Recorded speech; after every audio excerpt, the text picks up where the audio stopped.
Hi guys, Mrs. Banky here.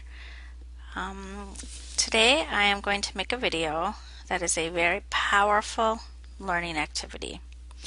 And ordinarily, if you're in class, students are able to do this activity with manipulatives that we have right at the table. But since you're watching this on video, you must have missed that in class. So all I'm asking you up front, as I asked my students in class, is to trust me. And currently this is a unit that talks about atomic theory, both modern atomic theory and older atomic theory. So let's just look at this picture thus far.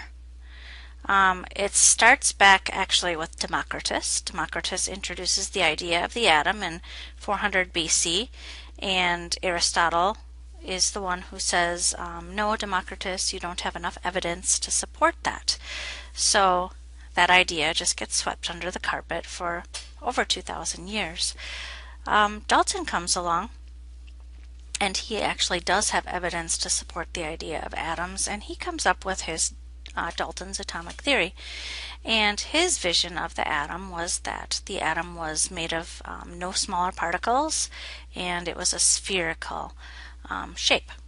So with the discovery of electrons by J.J. Thomson, he creates a new model of the atom at that time called the plum pudding model, which exists of electrons that are particles in this matrix of positive charge, and this would be like raisins in a pudding sort of matrix. This idea was overturned by Rutherford with his gold foil experiment, and this is called the nuclear model of the atom, sometimes called the planetary model of the atom, but in essence he discovers the nucleus, and he realizes that an atom is mostly empty space. Now keep in mind this is not to scale.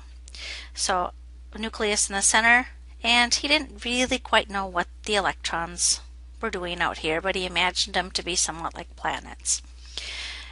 And then Niels Bohr was making observations of light at the time, and he studied the hydrogen atom, and he came up with the Bohr model of the atom, which involves a positively charged nucleus.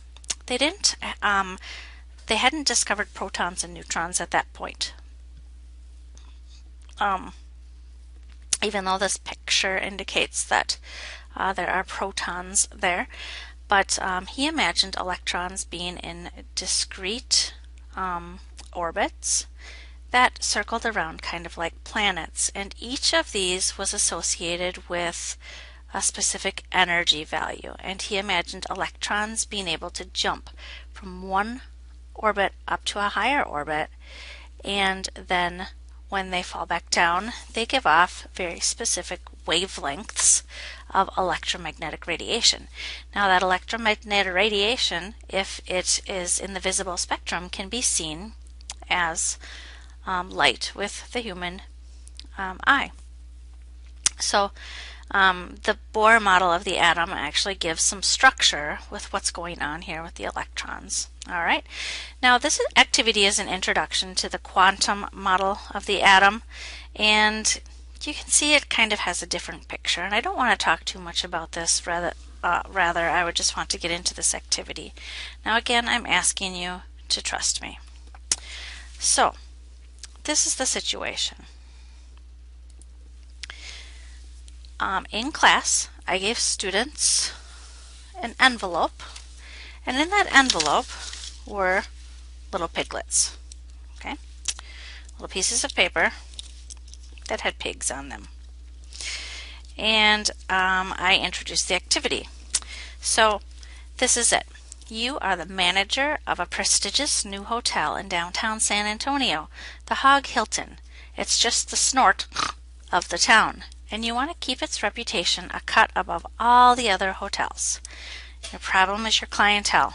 They are hogs in the truest sense. Your major task is to fill the rooms in your hotel.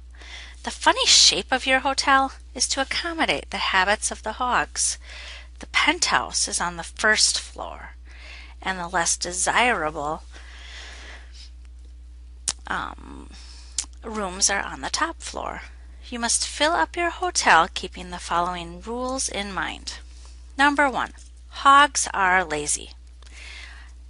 If there is an occupancy on a lower floor, a hog will not take the stairs to go to a higher floor. This hotel does not have elevators, so the hogs have to rely on stairwells.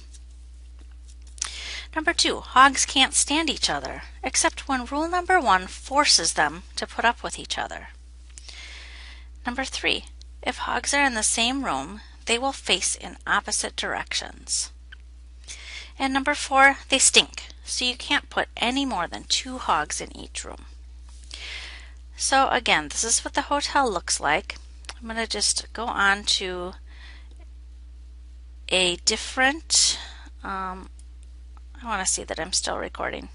Yes, I am. I'm going to go on to a different image here where I have blown up the image of the hotel here, and I've got some little piggies there.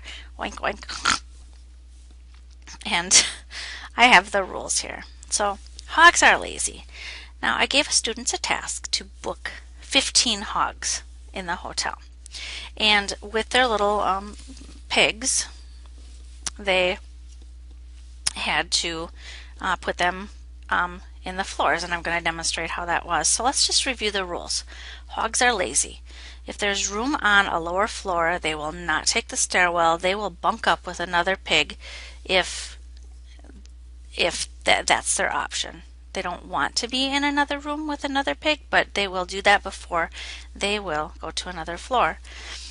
They can't stand each other except when rule number 1 forces them to put up with each other. Again, rather than go to the next floor, they will not be roommates. Also, if hogs are all on the same floor, they will each go into a room by themselves before pairing up with another hog. So it takes just as much effort when you have hotel rooms on the same floor to go from one room to another. All right. If they're in the same room, they'll face in opposite directions. Students realize, and I tell them that they have to manipulate the pigs to face opposite directions without turning it over like this. So the only way that can happen is if the pigs are facing away from each other with one on its back and one on its feet. Okay? And they stink, so you can't put more than 2 hogs in each room. So let's go ahead and bring our first hog into the hotel. There it is. Oink, oink. I'd like a room, please. All right, our first floor is open, and the hog goes into the first floor, into the room on the first floor. There's only one room there. All right, the next little piggy comes along. Oink, oink, oink. And it's lazy, so there's a vacancy here, so it will put up with another hog. The problem is it cannot be facing the same direction. So, there. Now the first floor has its room filled. And another hog comes along, and it is going to go into the room on the second floor. And the next hog comes along, and while it would really like to be in a room by itself, it's not going to make the effort to go up to that floor because it's lazy. So again, in order for it to bunk up with another, it has to be like that. Now again, this may seem totally random and arbitrary, but I'm still asking you to please trust me. All right? Because if you've missed class and you miss this lesson and I start talking about little piggies while I'm talking about atomic theory, it might get kind of confusing. All right, so the fifth pig comes along, oink oink, and it's going to go into this room. Now again, it takes just as much energy to go into this room as this room as this room, and the pig could have picked any room, but I decided to pick that one just because I typically read from left to right, so it's what makes most sense to me. Okay, the next pig comes along. 1, 2, 3, 4, 5. It's the sixth pig, and you might be tempted to pair it up with this pig here and put it upside down. But again, if there is more than one room on the same level of the hotel, on the same floor, a pig will occupy a room by itself in each room on that floor before getting paired up. So when the next pig comes along, it's going to come in like that. Notice I did put all of the pigs into this room initially standing on its feet. That will become a significant part of the activity to come.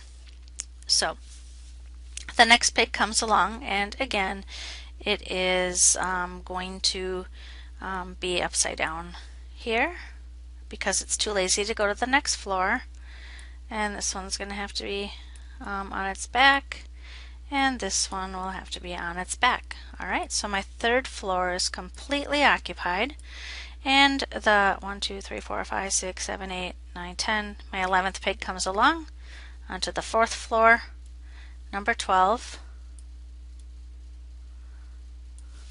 number 13, number 14, and number 15. So I asked students to book 15 pigs. A common mistake at this point is for students to put one of these pigs into this first room. So rather than, as the pigs are coming along, rather than putting this pig into the second room, students will pair the pig up and then go like this. But I want to remind you that if there is more than one room on a hotel floor, each room will be occupied by one pig before they ever pair up. Alright? So then, this was the first night of the Hog Hilton, where 15 pigs came for this hog convention. And the next thing I asked students to do is book 25 pigs. So they had the pigs come along. This is my 16th pig, 16, 17, 18, 19, 20,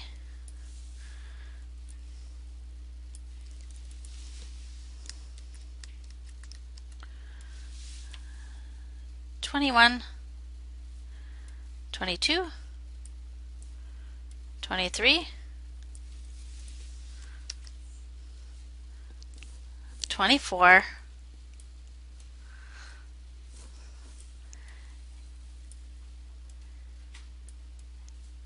and my last little piggy. Oh my goodness, it disappeared. I'm not sure what's happening. There it is. When pigs can fly. Woo! And this pig, for some reason, got really, really fat. So what we see here is that the highest occupied floor is the 6th, and there are a total of 1, 2, 3, 4, 5, 6, 7 pigs. 3 pigs are by themselves in a room. So this concludes this activity, and at this point I really don't give students any more information as to how this relates to anything, because that will become obvious much later. So this is the conclusion of the Hog Hilton activity, a powerful, powerful learning activity, and hopefully that will make more sense later.